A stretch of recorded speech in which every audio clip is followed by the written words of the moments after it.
café tá pronto. Um lugar de acolhimento, de afeto, de escuta e de troca. Bem-vindo ao Café das Profas.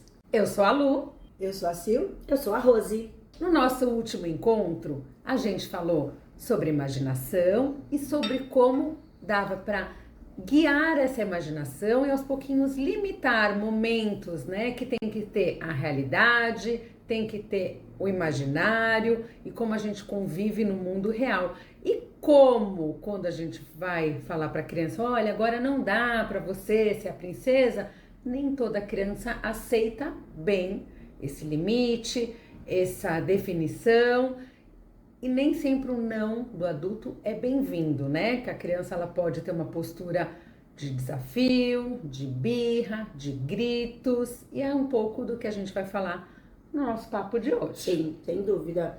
Né? Quando aquela criança que não aceita aquele limite, o que a gente faz com essa criança que, de repente, de frente de um não ou de qualquer negativa, vai se jogar no chão, ou vai sair correndo, ou começa a gritar, ou começa a chorar, né? O que a gente faz nessa hora? E também como é que a gente conduz isso antes, para prevenir um pouquinho essa famosa birra, né? Essa teimosia das crianças quando eles querem muito aquilo.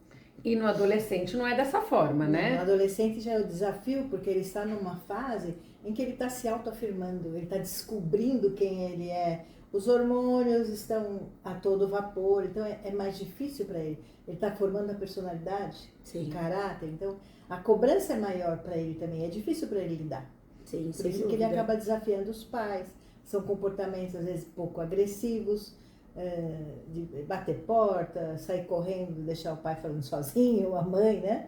Ou mesmo reagir de até forma... na escola, né? Na escola também. Mas também eles estão tendo treinados para isso, né? Aí que entram os educadores, os pais, nós temos que estudar a melhor forma dessas crianças e desses jovens lidarem com esse momento, né? Sim, porque a gente não pode esquecer que pai e mãe, ou as pessoas que convivem naquela família, também são educadores, porque eles estão educando, né? O tempo todo.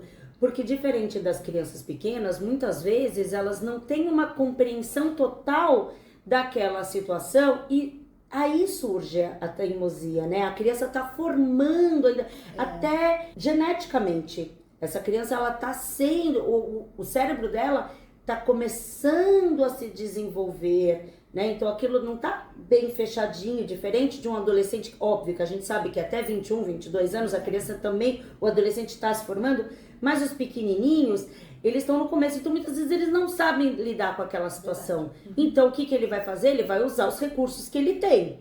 O choro, o grito, né? Exatamente. Então, esses recursos eles usam, tanto as crianças como o adolescente, dependendo da reação dos pais e do educador.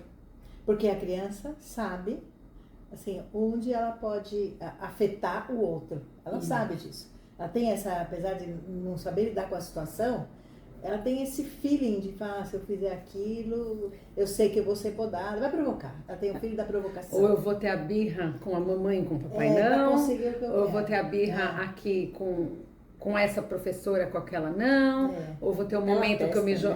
Vai testando o limite. Testando. Quando você falou, né, de afetar, eu me lembrou até, né, nosso lema de afeto, de acolhimento, que é bem isso, né?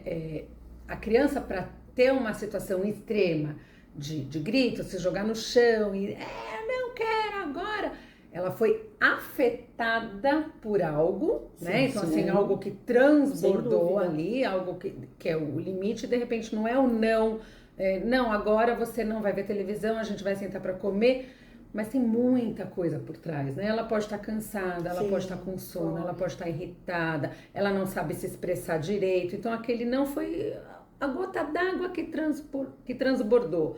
E aí, como primeiro de tudo, eu acho que vem a gente acolher, né? Acolher aquele sentimento que está em desordem. Ela não consegue expressar de uma forma, está desordenada, então eu vou acolher, esperar ela acalmar, ter todo aí um processo de escuta, e aí eu vou conseguir conversar, vou conseguir que ela respira, vou conseguir falar ou não explicando o porquê desse não. Acho que é um pouco por aí. Eu acho que é bem isso, né, Lu? A gente vai explicando para a criança o porquê não, e até do mesmo jeito que a gente jogou no café passado a pergunta de volta para a criança quando ela acha que se existe ou não, aqui, por que você tá assim? O que você acha que podia ser diferente?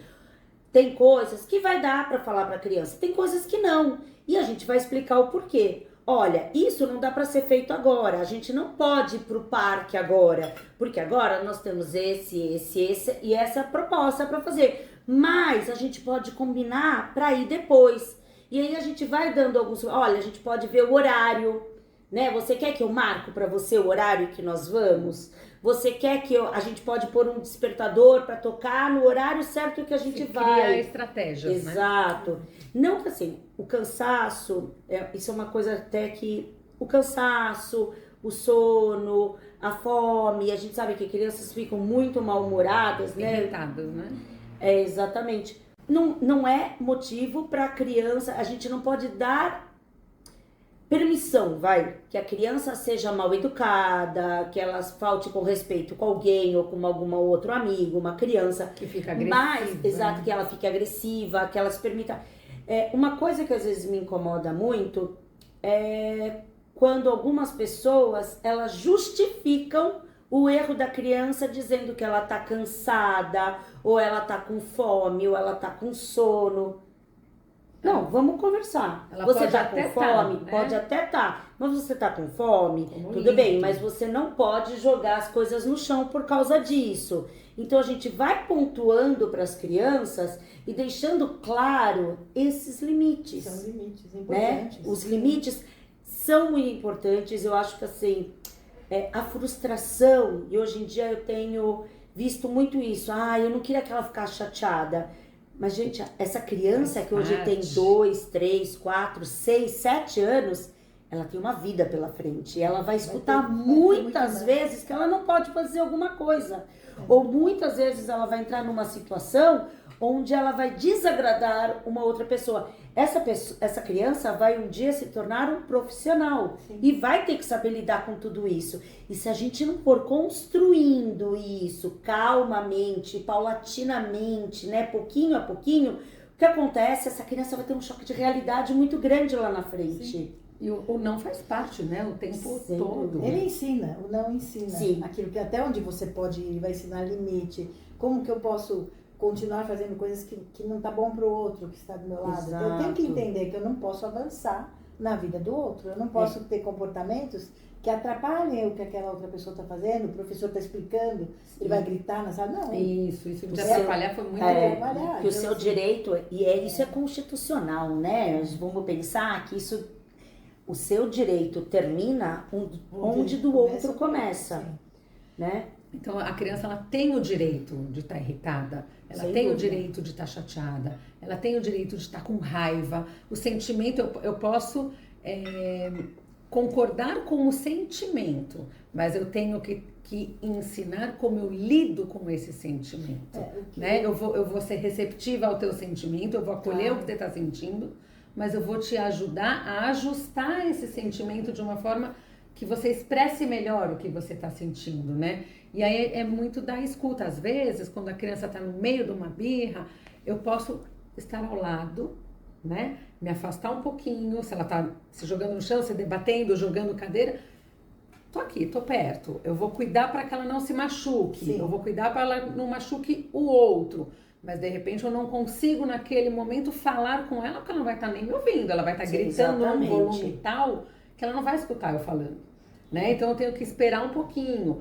Ou vai ser preciso que eu pegue ela no colo, que eu a contenha de uma forma carinhosa, mas a ponto dela não se machucar ou não machucar ninguém. Então, eu vou ter um abraço, vou pegar no colo, calma, respira, né? Então, tem esses dois lados. Ou vou estar perto e deixá-la se acalmar sozinha, ou vou acolher e dar um abraço e fazer respirar, e aí depois tentar trazer um pouco da razão, né? Que é o que você está sentindo, me conta como eu posso te ajudar, E aí colocar essas estratégias, né? Acho que por aí. Até o acolhimento, né, Sil? Porque assim, você falando, me lembra muito situações quando a gente trabalha com crianças atípicas, né? As crianças, às vezes, dentro do espectro autista, né? Outras crianças com síndrome de Down, que elas têm uma tendência maior a se desorganizar.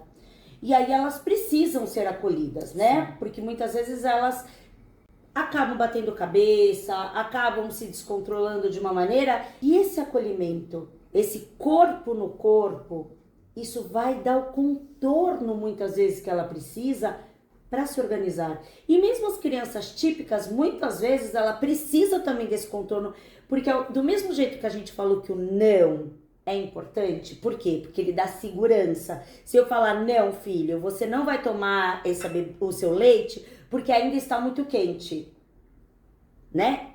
Eu mostrei para ele o porquê que aquela necessidade não pode ser sanada naquele momento, né? Não, filho, você não vai usar essa faca para cortar a sua batatinha porque essa faca é muito afiada, tem ponta, então vamos usar outra. Então, assim, você vai colocando o não de uma maneira que essa criança vai entendendo que aquilo ali traz uma situação perigosa para ela, mas esse acolher também, ele tem afeto. Ele tem afeto. Não, e é importante aprender com a experiência também, né? Como você falou do leite quente. Eu vou tomar, tá bom. Ah, sim. Ótimo. Tem horas que... Eu muitas vezes falo, se você não ouvir, a vida ensina.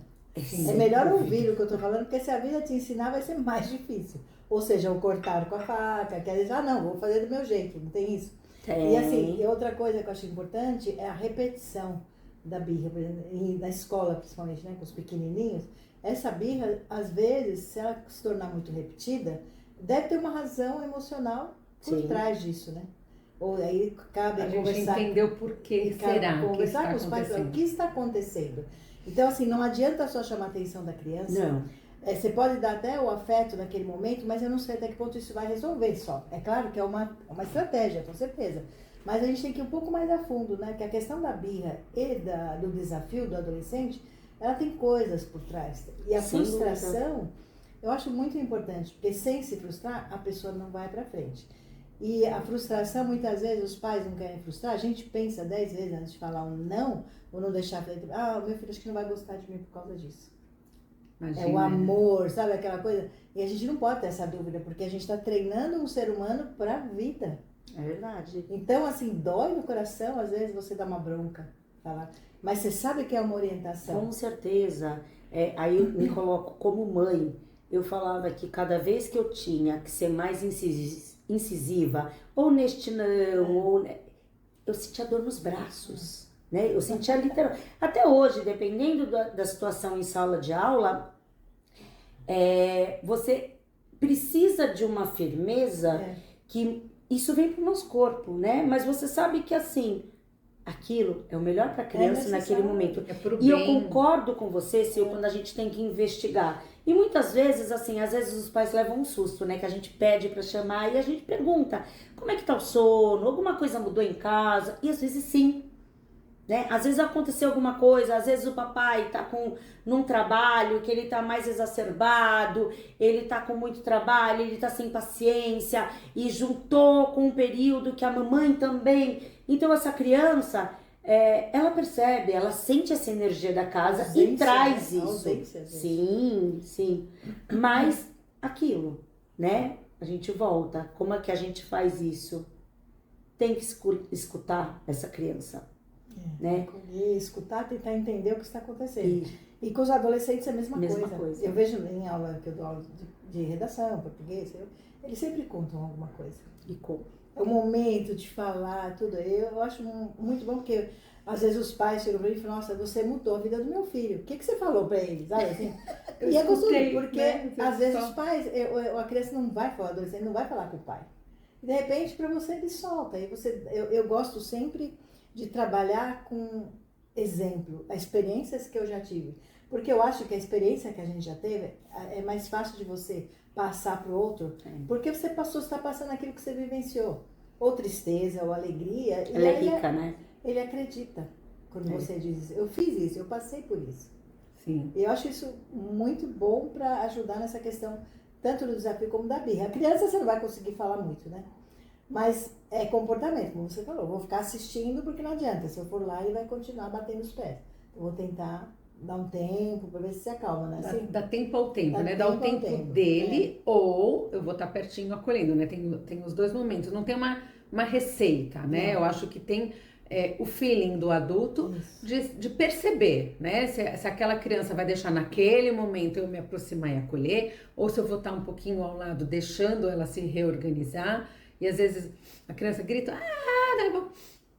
Parou e resolveu ir brincar. E aí eu posso retomar com ela, olha, que legal que você tá brincando, que legal que você se acalmou, sabe? Aquele momento que você gritou foi difícil, eu imagino que você estava muito chateado, eu também fiquei chateada, eu não gostei também de te ver gritando ou chorando. Vamos pensar numa próxima maneira, né, da gente conversar quando isso acontecer. Então, acho que é sempre importante a conversa, né, em todas as idades. Até com adulto, né, até quando, se minha filha for bater a porta de casa porque está irritada, então ela correu pro quarto dela, fechou a porta, eu vou respeitar que, opa, ela tá irritada a ponto dela sair e foi bater a porta. Deixa passar um pouquinho, alguns minutos daquela irritação, eu vou lá. O que aconteceu? Por que você bateu a porta desse jeito? Vamos falar sobre isso? Eu não quero falar agora. Bom, você tem o direito de não querer falar, mas eu também tenho o direito de sim querer falar e não querer esse comportamento aqui em casa. Sim. Vamos conversar sobre sim. E aí eu posso ou falar, vamos conversar agora, ou de repente respeitar, não, mãe, dá um tempo, daqui a pouco eu falo, deixa eu me acalmar. Tudo bem. Vou validar, então se acalma, quando você se acalmar a gente conversa. Então tem isso, né, esse tempo para a pessoa se reorganizar e para os pequenos a gente ajudar a se reorganizar. Tem esse outro lado, porque muitas vezes essa birra, ou essa teimosia, ou esta porta do adolescente, ou essa resposta torta, também tira o adulto do eixo. E o adulto também tem o direito de ficar nervoso e na hora não saber o que fazer, né? E às vezes a gente dá uma resposta mais torta, ou a gente tem uma atitude com a criança que depois você para e fala assim, nossa, ele tem 2 anos, 3 anos, 4, 5, 7, 8, 9 anos.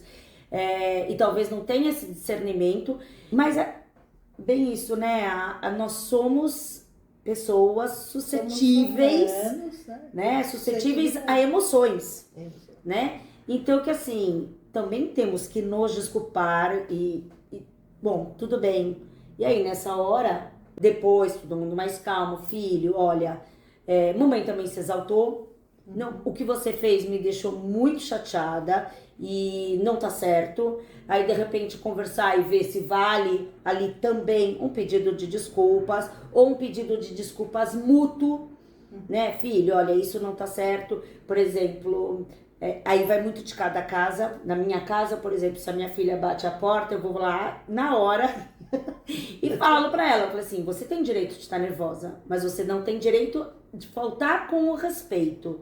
Isso é algo que eu não admito. Às vezes essa palavra assim, mas é isso mesmo, eu não admito dentro da casa. A falta de respeito é uma coisa que pra mim ela pega. São as regras da casa, né? Exato. Porque assim, o adulto, você nunca foi primeiro filho, segundo filho, cada um é diferente. Sim. Nós somos humanos, como Sem você disse, dúvida. passíveis de erro. Nós nunca tivemos um filho de um jeito, cada filho é diferente. E às vezes você também não está bem. Assim Exato. como também cada aluno é diferente, cada criança é única. Cada ser humano é único, né, como se diz. Aí como você vai lidar? Chega do trabalho irritado, ou de repente você está com um grande problema, tem um cliente, qualquer coisa, uma reunião que não deu certo. Um chefe chato. Você também tem o direito de, naquele momento, de repente, não conseguir lidar com a birra, não conseguir lidar com o desafio do adolescente. Aí ficam os dois batendo de frente. 2 bicudos, né? Aí a hora que tem que realmente respirar, que não é fácil, gente. Não é fácil, a gente sabe disso, quem tem filho, quem sabe. Então a gente sabe que os pais passam por esse perrengue, né? E a gente está aqui para isso, para discutir, para tentar estratégias diferentes, né? E trazer soluções. Não é receita, né? Como você disse. Não existe. Mas acalenta o coração. Sim. Né? Sim. Eu acho que isso é importante. E é isso, né? Eu acho que apesar da birra, apesar do desafio, apesar de você, não quero contrariar o meu filho, ou como que meu filho não lida muito bem com a contrariedade, o não faz parte, Sim. o não está presente, o não é importante, o não é amor, né? Exatamente. Você precisa também de limites, você precisa também educar, e aí eu acho que fica um tema bacana para um próximo encontro nosso, é a importância do não, a importância de dizer não. E saber receber o não, né? É isso. Dizer e saber receber. Bom, meu café acabou, mas eu vou brindar com vocês com água, porque estamos aqui no Café com as Profas, um lugar de acolhimento, de afeto, de escuta e de atenção. Não deixem de nos seguir no Instagram, no Spotify, no YouTube. Mandem suas sugestões, suas dúvidas, mandem seus casos, contem-nos histórias pra gente também. Cliquem no sininho, nos sigam e até o próximo encontro na próxima terça-feira. Até. Eu sou a Lu. Eu sou a Sil. E eu sou a Rose.